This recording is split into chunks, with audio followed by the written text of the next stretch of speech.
नमस्कार, मी मुकुल गरे. जनशक्ती न्यूज चॅनलच्या डॉक्टर या कार्यक्रमात आपलं स्वागत. दरवेळेसप्रमाणे डॉक्टर या विशेष कार्यक्रमात आपल्याकडे दरवेळेस वेगवेगळ्या क्षेत्रातील तज्ज्ञ येतात. आज देखील आपले पिनॅकल ऑर्थो सेंटर ठाण्याचे हँड सर्जन डॉक्टर पराग लाड सर आपल्या इथे आले आहेत. सर आपलं स्वागत. डॉक्टर पराग लाड सरांनी MBBS आणि MS मुंबई विद्यापीठातून पदवी प्राप्त केलेली आहे.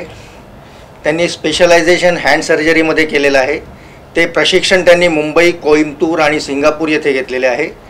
गेले 8 वर्ष सर हँड सर्जन म्हणून काम करत आहेत आणि 3,500हून जास्त त्यांनी जटिल शस्त्रक्रिया केलेल्या आहेत आणि वेगवेगळ्या राष्ट्रीय आंतरराष्ट्रीय कॉन्फरन्सेसमधून सरांनी लेक्चर दिलेले आहेत. सर पुनश्च एकदा आपलं स्वागत. नमस्कार, धन्यवाद. सर आपण नेहमी ऐकतो की हृदयरोग तज्ज्ञ, बालरोग तज्ज्ञ असे वेगवेगळ्या क्षेत्रातील तज्ज्ञ, पण हाताचे तज्ज्ञ पहिल्यांदा ऐकतोय, तर त्याबद्दल आपण काय सांगाल? आता आपल्या 21व्या शतकामध्ये जसं प्रत्येक शास्त्र जसं प्रगतिशील होत आहे तसं वैद्यकीय शास्त्रामध्ये पण ऑर्थोपेडिक म्हणजे अस्थिरोग तज्ज्ञ आणि प्लास्टिक सर्जरी म्हणजे जे नसांचे रोग त्यांचे उपचार करणारे जे तज्ज्ञ असतात, या दोघांनी मिळून हाताचे तज्ज्ञ बनवण्याची संशोधना काढलेली आहे.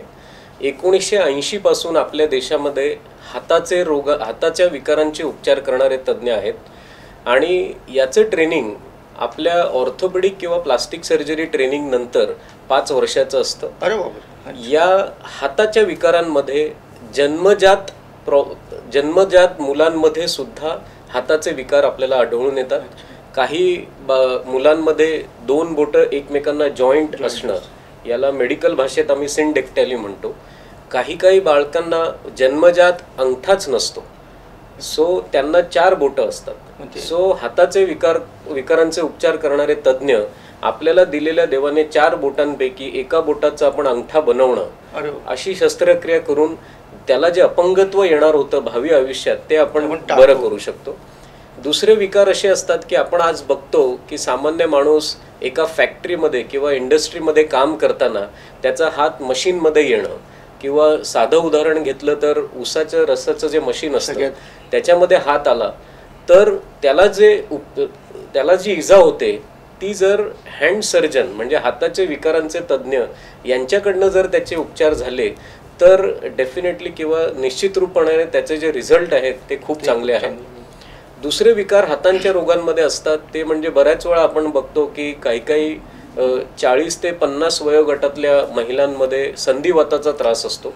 या संधिवाताच्या त्रासामध्ये हाताला येणारा तिरळेपणा म्हणजे काहींचे हात वाकडे होतात. सो ते वाकडे झालेल्या हातांची बोटं किंवा मनगटं ही सुद्धा शस्त्रक्रियाद्वारे आपण नीट करू शकतो. चौथक वयोगटांमध्ये बऱ्याच वेळा आपण बघतो की आजकाल वर्क फ्रॉम होम म्हणजे लॉकडाऊनमुळे सगळेजण घरी बसून 10 ते 12 तास कंटिन्युअस लॅपटॉप मोबाईलवर काम करताना सुद्धा या हाताच्या बोटांच्या नसा दाबल्या जाणं म्हणजे याला नमनेस बधीरपणा येणं किंवा एक ट्रेमर्स. बऱ्याच जणांना आम्ही रायटर्स क्रॅम्प म्हणजे 10वी 12वीची जी मुलं आहेत किंवा जी पदवीधर शिक्षण घेणारी जे विद्यार्थी असतात यांना तासनतास लिहावं लागतं, त्याच्यामुळे एक हातामध्ये क्रॅम्प्स येतात, याला आम्ही इंग्लिशमध्ये रायटर्स क्रॅम्प असं म्हणतो. सो ह्या सगळ्या गोष्टी हाताचे विकारांचे तज्ज्ञ हँडल करतात. सर आपल्या हाताची सुरुवात जी आहे ती मनगटाने होते आणि त्याचे पण तुम्ही तज्ज्ञ आहेत. त्या मनगटाचे काय प्रॉब्लेम असतात आणि ते तुम्ही कसे सॉल्व्ह करता त्याबद्दल काय सांगा? सो बऱ्याच वेळा जेव्हा आम्ही हा विषय चर्चेत आणतो की मनगटाचे प्रॉब्लेम, आमचं लक्ष असं असतं की मनगटाचे प्रॉब्लेम हा सगळ्यात कॉमन प्रॉब्लेम मनगटामध्ये असा आहे की माणसाच्या शरीरामध्ये आपला चेहरा आणि आपला हात हे 2च अवयव एक्सपोज्ड आहेत. हे 2च अवयव आपण उघडीस आणतो. म्हणजे जर मला माझ्या चेहऱ्यावर मार लागला तर मी पहिले हात समोर करणार, किंवा समजा मी चालताना पडलो तर मी हातावरच पडणार. सो मनगटाचे रोग किंवा विकार याच्यामध्ये सगळ्यात महत्त्वाचं कारण असतं मनगटाला होणारं फ्रॅक्चर. आजपासून 20 वर्षांपूर्वी बऱ्याच वेळा या फ्रॅक्चर म्हणजे या हाडाला जर हाड मोडलं तर प्लास्टरने याची ट्रीटमेंट व्हायची. आजही आपण प्लास्टर लावतो, पण जर काही काही फ्रॅक्चर्स असे असतात की प्लास्टरने ट्रीटमेंट केल्यानंतरही आपल्या मनगटामध्ये जी मुवमेंट म्हणजे जी हालचाल होण्याची कॅपॅसिटी आहे ही प्राण्यांपेक्षा पूर्णपणे वेगळी आहे. त्यामुळे हे फ्रॅक्चर जर अतिशय बारकाई केअरफुली आपण जर याचा उपचार केला तर आपल्याला ऑलमोस्ट नॉर्मल त्याचं फंक्शन निर्माण करता येतं. सो मनगटामधले विकार हा पहिला विकार म्हणजे मनगटाचे होणारे फ्रॅक्चर. दुसरा महत्त्वाचा विकार म्हणजे वातामुळे, संधिवात म्हणा किंवा युरिक ॲसिड, गाऊट म्हणा किंवा आमवात म्हणा, अशा वेगवेगळ्या वातांमुळे मनगटाला आलेला तिरळेपणा, मनगट वाकडं दिसणं किंवा त्याची मूवमेंट कमी होणं, हे सुद्धा मनगटाचे विकार असतात. आपल्या मनगटामध्ये देवाने फक्त हाडं बनवलेली नाही आहेत, तर आपल्याला हातांच्या बोटांची मूवमेंट आणि अंगठ्याची मूवमेंट करणाऱ्या ह्या ज्या टेंडन्स आम्ही म्हणतो, ह्या ज्या नसा आहेत, या सुद्धा मनगटामध्ये एका विशिष्ट कालावधीत किंवा विशिष्ट काम करण्याच्या पद्धतीमुळे या नसा दाबल्या जातात. तर त्या जर दाबल्या गेल्या तर आपल्या हातांच्या आणि बोटांची मूवमेंट करण्याची ताकद कमी होते. बऱ्याच वेळा जसं मी पहिल्यांदा सांगितलं की लहान मुलांमध्ये सुद्धा जर वयोगटाच्या 10 वर्षा अगोदर काही फ्रॅक्चर्स झाले असतील आणि जर ते त्या वयात व्यवस्थित त्याचा उपचार झाला नसेल तर हे मुलं किंवा हे जेव्हा 25-30 वर्षाच्या वयोगटात येतात तेव्हा त्यांच्या मनगटाची मूवमेंट ही बऱ्यापैकी कमी होते. सो असे वेगवेगळे विकार या मनगटाच्या उपचारांमध्ये आम्ही बघत असतो. सर, मनगटांचे निदान कसं करता तुम्ही? एक्सरे मधून करता की आणखीन काही टेस्ट करता? खूप चांगला प्रश्न आहे. बऱ्याच वेळा सगळ्यात हाताचे आणि मनगटाचे जे विकार आहेत याच्यामध्ये निदान हे डॉक्टरांच्या तपासणीवर अवलंबून आहे. आमचा अनुभव असा आहे की 75 ते 80% निदान हे आम्ही फक्त आमच्या क्लिनिकल जजमेंटवर करतो. म्हणजे पेशंटला रुग्णाला जास्त निदान करण्यासाठी पैसे खर्च करावे लागत नाहीत. तरी पण काही काही प्रॉब्लेम असे असतात की जसं मनगटामध्ये आपल्याला 8 काजू किंवा राजमा किंवा आपल्या चवळीच्या दाण्या एवढी 8 हाडं आहेत आणि या 8 हाडांमध्ये सुद्धा काही काही वेळा ट्यूमर म्हणजे कॅन्सरसारखी ग्रोथ आपण बघतो. अर्थात हे ऐकायला आपल्याला खूप रेअर वाटतं, हे आपल्याला वाटतं ह्या सगळ्या गोष्टी दुर्मिळ आहेत, पण एखादं मनगटाचं दुखणं जर आपण त्याला लक्ष नाही दिलं किंवा त्याच्यावर जर आपण व्यवस्थित उपचार नाही केला तर हे दुखणं सांध्यांची झीज निर्माण करू शकतं. सो तुम्ही जो मला प्रश्न विचारला की मनगटाच्या म्हणजे मनगटाचे विकार डायग्नोसिससाठी काय आपण तपास करू शकतो, तर सगळ्यात महत्त्वाचा मुख्य तपास म्हणजे एक्सरे असतो. एक्सरेमध्ये आपल्याला फक्त हाडांचे रोग लक्षात येतात. पण जर हाडांचे रोग नसतील आणि नसांचे रोग असतील तर त्यासाठी आपल्याला अत्याधुनिक निदान पद्धती अवलंबाव्या लागतात, म्हणजे MRI किंवा CT स्कॅन. या 2 गोष्टींमध्ये आपल्याला जवळजवळ 90 ते 95% मनगटाचे विचार आपण त्यांचं डायग्नोसिस म्हणजे त्यांचं निदान अचूक करू शकतो. बरोबर. ते डायग्नोसिस झाल्यानंतर तुम्ही मग उपचाराची पद्धत काय ठरवता? की बऱ्याच वेळा आमचा अनुभव असा आहे की बरीच लोकांची उपचार हे चुकीच्या डायग्नोसिसमुळे किंवा पूर्णपणे डायग्नोसिस न झाल्यामुळे सुद्धा करण्यात येते. म्हणून काही काही गोष्टींमध्ये निदान हे अचूक असण्यासाठी MRI किंवा CT स्कॅन हे करणं जरा आजकाल आम्हाला गरजेचं वाटतं. त्यात तुम्हाला डायग्नोसिस करायला सोपं जातं आणि परफेक्ट डायग्नोसिस झाल्यामुळे त्याच्यामुळे तुम्ही ट्रीटमेंट ही चांगली करू शकता. हे ट्रीटमेंट करताना सर तुम्ही प्रत्येक वेळेस सर्जरी ॲडवाईस करता की काही मेडिसिननी होऊ शकतं? सो आपला प्रॉब्लेम काय आहे याच्यावर ट्रीटमेंट अवलंबून आहे. जर एखादी ट्रीटमेंट जर सिंपल फ्रॅक्चर म्हणजे फक्त अगदी स्टूलवरनं किंवा घरगुती काम करताना जर कोणी पडलं आणि एखादं फ्रॅक्चर हे आपण जे कॉमन शब्द वापरतो हेअर लाईन फ्रॅक्चर, सो हे खूप कॉमन आहे लहान मुलांमध्ये किंवा तरुण वर्गांमध्ये किंवा वयोवर्ष 65 आणि 70 जे ज्येष्ठ नागरिक असतात त्यांच्यामध्ये जर हे फ्रॅक्चर झालं तर 90% इलाज हे प्लास्टर लावून किंवा अगदी नॉर्मल स्प्लिंट जेणेकरून मनगटाची मूवमेंट आणि आपण मनगटाला काही आराम देऊ शकलो तर हे फ्रॅक्चर्स आपोआप जुळले जातात. पण काही काही वेळा ट्यूमर म्हणजे जर मनगटावर काही गाठ असेल किंवा हाडांमध्ये काही गाठ असतील किंवा या नसा एखाद्या बऱ्याच वेळा आम्ही बघतो की ज्या लोकांना डायबेटीस, शुगर, कोलेस्ट्रॉल, थायरॉइड किंवा हाय ब्लड प्रेशरचे प्रॉब्लेम असतात त्या लोकांमध्ये या नसा मनगटाच्या हाडांना चिकटल्या जातात. त्या नसांचं मेडिकल शब्द आहे टिनोसायनोवायटिस. शब्द मोठा नाहीये, पण त्यामध्ये आपल्याला मात्र कधी कधी छोट्या शस्त्रक्रिया करून त्या पर्टिक्युलर नसा मनगटाच्या ज्या भागाला चिकटलेल्या आहेत त्या मोकळ्या केल्या तर आपल्याला नॉर्मल फंक्शन येऊ शकतं. डॉक्टर आपल्याला खूप चांगली माहिती देऊन राहिली आहे. या नंतरही ते माहिती देतील. एक घेऊया छोटासा break.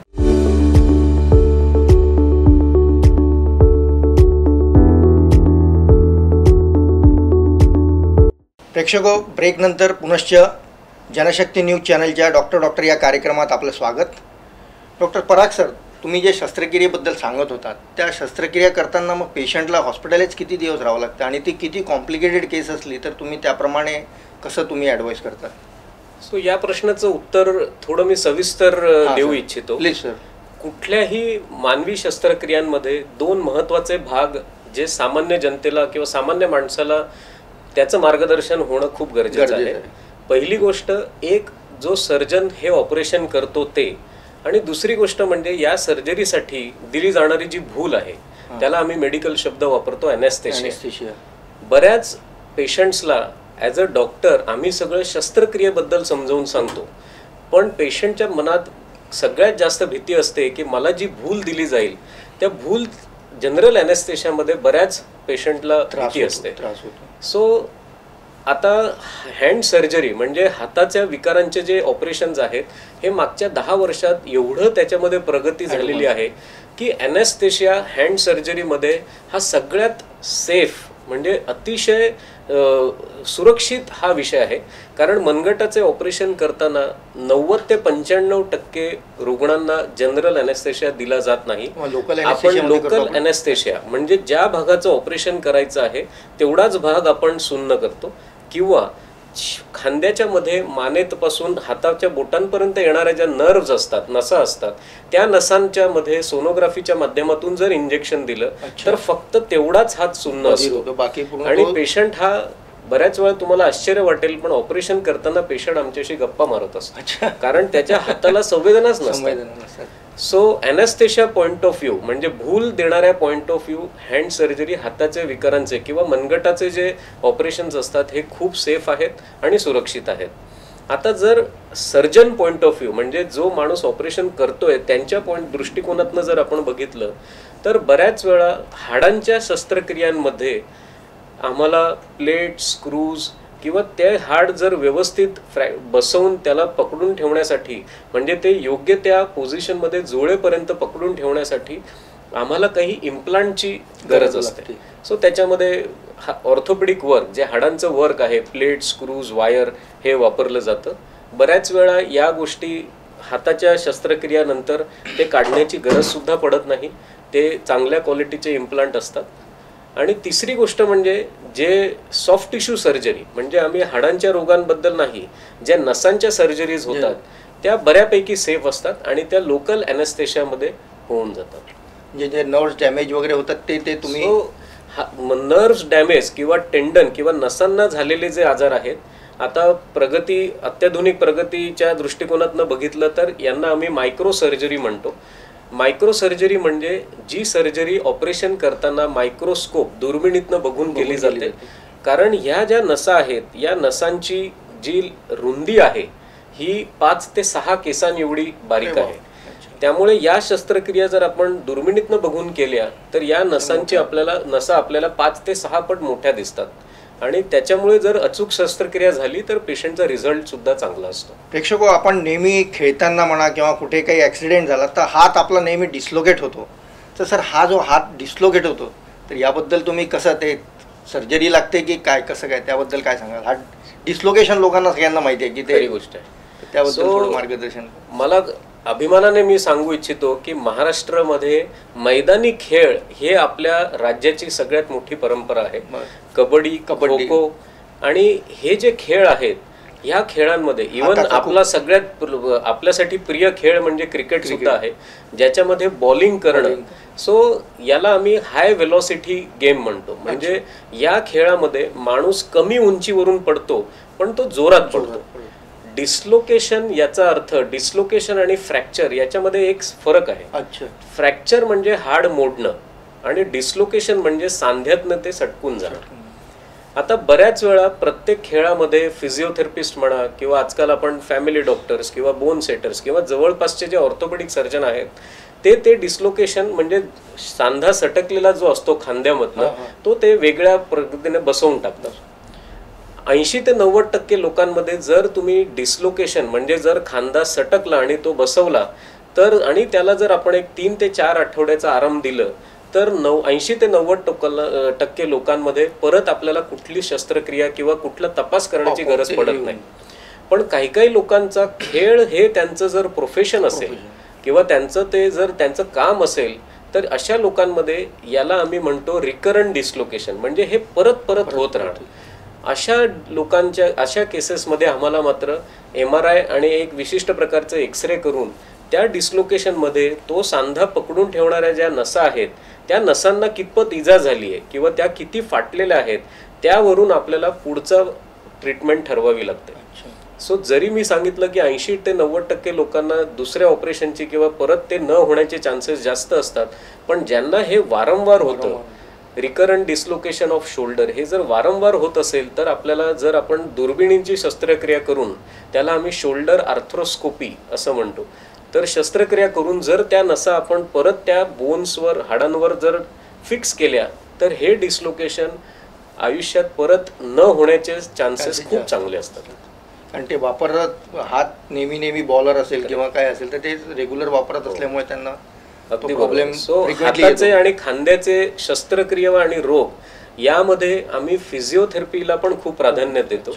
Pinnacle ortho centre Thane येथे आमचं फिजिओथेरपी डिपार्टमेंट सुद्धा खूप पूर्ण एक सेपरेट युनिट आहे, कारण नुसती शस्त्रक्रिया करून पेशंटचा रिझल्ट येत नाही, त्या पेशंटला योग्य पद्धतीने योग्य मार्गदर्शन करून व्यायाम करून हे सांधे कसे आपल्याला लवकर मुवमेंटमध्ये आणता येतील याचं मार्गदर्शन मिळणं पण खूप गरजेचं आहे। कारण बऱ्याच वेळा आमचा अनुभव असा आहे की हाताच्या मनगटाच्या शस्त्रक्रिया केल्यानंतर जर बऱ्याच वेळा योग्य मार्गदर्शन न मिळाल्यामुळे पेशंटच्या मुवमेंटला स्टिफनेस येतो। जर आपण एखादा हात एका प्लास्टरमध्ये 3 ते 4 आठवडे ठेवला आणि 4 आठवड्यानंतर जर त्याला मार्गदर्शन नाही केलं तर तो हात स्टिफ होतो। सो हे सगळे प्रॉब्लेम जर सर्जन आणि फिजिओथेरपी या दोघांनी मिळून जर पेशंटचा इलाज एकत्र केला तर त्यांचे रिझल्ट खूप चांगले मिळतील। सर हे मनगटाचे किंवा हाताचे प्रॉब्लेम होऊ नये म्हणून याबद्दल आपण शेवटी आमच्या प्रेक्षकांना काय मार्गदर्शन कराल? सो हा सगळ्यात महत्त्वाचा प्रश्न आहे। आपण बऱ्याच वेळा सांगतो prevention is better than cure. Yes sir. So मी प्रत्येक वयोगटाच्या लोकांना एक वेगळ्या पद्धतीचं मार्गदर्शन थोडं संक्षिप्त रूपात सांगू शकतो की यंगस्टर्स म्हणजे वयोगट 20 वर्षाखालील मुलांना जर तुम्ही मैदानी खेळ किंवा हे क्रिकेट हे खेळ खेळणार असाल तर तुम्ही व्यवस्थित त्या खेळासाठी लागणारे जे बेल्ट आहेत ग्लोव्ज आहेत आणि हे सगळं घालणं गरजेचं आहे। जो वयोगट इंडस्ट्रीजमध्ये काम करतो जे फॅक्टरीजमध्ये काम करतात त्या वर्कर्स लोकांना त्या जे आपले कामगार लोक आहेत त्यांना माझं हे मार्गदर्शन आहे की तुम्ही कुठलंही मशीन हाताळताना फोनवर बोलू नये आणि मशीन हाताळण्यासाठी जे सेफ्टी मेजर्स असतात म्हणजे तुम्हाला तुमच्या कंपनीने किंवा फॅक्टरीने तो जे गाईडलाईन्स तुम्हाला दिलेली आहे की हे मशीन हँडल करताना तुम्ही ग्लोव्ज घातला पाहिजे किंवा फेस शिल्ड लावलं पाहिजे तर ते खूप कंपल्सरी आहे, ते गरजेचं आहे। तर आपल्याला वाईट होणारे मनगटाचे विकार होऊ शकणार नाही। मध्यम वयोगटातल्या महिलांना किंवा पुरुषांना म्हणजे वयोगट 40 वर्ष ते 55 वर्ष त्यांनी जर त्यांना असलेले मेडिकल प्रॉब्लेम म्हणजे sugar, diabetes, blood pressure, thyroid, cholesterol हे प्रॉब्लेम जर त्यांनी व्यवस्थित कंट्रोल केले तर त्यांना मनगटाचे होणारे रोग हे नक्कीच कमी होतील। आणि आपण साधी गोष्ट आहे जे ज्येष्ठ नागरिक आहेत 65 ते 70 वर्ष वयोगटातले त्यांना मला हा सल्ला द्यायचा आहे की 3 जागा ह्या त्यांच्यासाठी थोड्या घातक असतात। एक म्हणजे बाथरूम, दुसरी म्हणजे जिने आणि तिसरं म्हणजे रस्त्यावरून चालताना। सो जेव्हा स्लिपरी सरफेस एखादा ओलसर सरफेस असेल तेव्हा या ज्येष्ठ नागरिकांनी त्यांच्या हाडामासाचं जे कॅल्शियमचं प्रमाण कमी असल्यामुळे या लोकांना फ्रॅक्चरची रिस्क ही खूप जास्त असते। त्यामुळे ह्या 3 ठिकाणी त्यांनी थोडं केअरफुल राहिलं पाहिजे।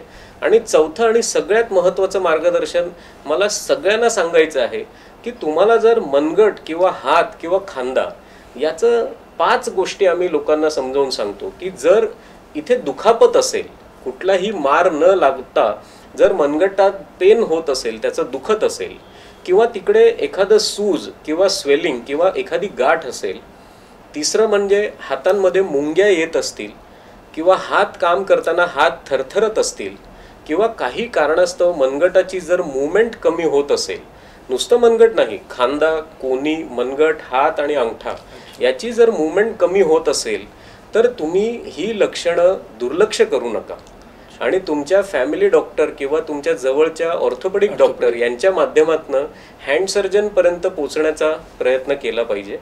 80% उपचार हे आपल्या लोकल विभागातच होऊ शकतात. पण या जनशक्ती डॉक्टर या कार्यक्रमाच्या माध्यमातून मी पण ह्या संधीचा फायदा घेऊ इच्छितो की सामान्य लोकांना मी नेहमी हे सांगतो की जर आपल्याला ब्लाऊज शिवायचं आहे किंवा आपल्याला शेरवानी शिवायची आहे तर आपण त्या टेलरला विचारतो की हे काम तुमचं आहे का. सो मी प्रत्येक पेशंटला हे समजावून सांगतो की तुम्ही तुमच्या डॉक्टरांना एकदा विचारा की हे हँड सर्जन म्हणून कोणी असतील का, तर ते डॉक्टर तुम्हाला नक्कीच त्याच्याबद्दल मार्गदर्शन करेल. आणि जर कोणाला काही याच्याबद्दल प्रॉब्लेम असेल तर तुम्ही पिनॅकल ऑर्थो सेंटर या आमच्या वेबसाईटवर आणि आमच्या हॉस्पिटलच्या कॉन्टॅक्ट डिटेलवर कॉन्टॅक्ट करून तुम्ही आमच्यापर्यंत पोहोचू शकता.